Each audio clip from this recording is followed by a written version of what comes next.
Hello everyone, আমি লাউ বা লক্কি বলেন যাই বলেন না কেন, আমি নিয়ে পিলার দিয়ে কত সুন্দর দেখুন ছিলে নিচ্ছি। এই পিলার দিয়ে ছিলতে খুবই মজা।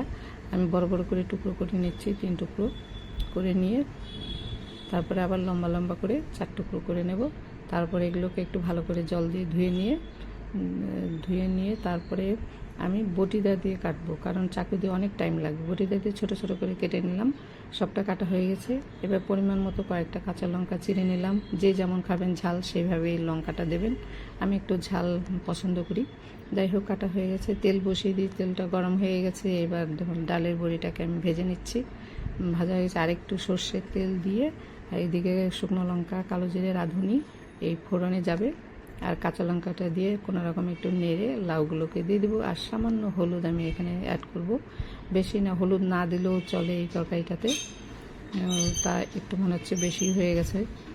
লবণ দিয়ে ভালো করে নেড়ে আমি 5-7 মিনিটের মতো ঢেকে দেবো। হয়ে গেছে, ঢেকে দিচ্ছি। এবার আঁচটাকে আমি কমিয়ে দেবো। আবার কিছুক্ষণ পরে আবার বের করে একটু নেড়ে দিতে হবে, নাহলে উপরে একরকম থাকবে, ভেতরে একরকম থাকবে। এইদিকে আমি কালো জিরে আর রাঁধুনি কাঁচা, কিন্তু এদিকে তরকারিটাকে আবার একটু নেড়ে নিচ্ছি। এবার ডালের বড়ি দিয়ে দিলাম, হাফ সেদ্ধ হয়ে গেছে। এবার ডালের বড়ি দিয়ে আবার ঢাকা দিয়ে দেবো কিছুক্ষণের জন্য, 5 মিনিটের জন্য। এইদিকে আমি কালো জিরা রাঁধুনিটাকে কাঁচা একটু গুঁড়ো করে নিচ্ছি বেলনি দিয়ে। দেখুন আমার গুঁড়ো হয়ে গেছে। এবার আমি দেখে তরকারিটাও প্রায় হয়ে গেছে, সেদ্ধও হয়ে গেছে।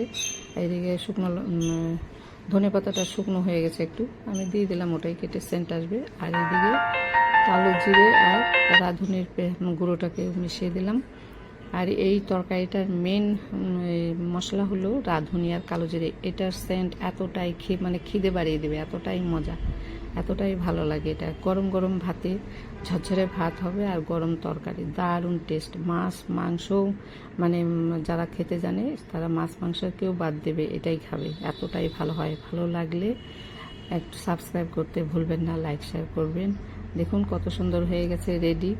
খুবই ভালো লাগে, বাড়িতে অবশ্যই ট্রাই করবেন।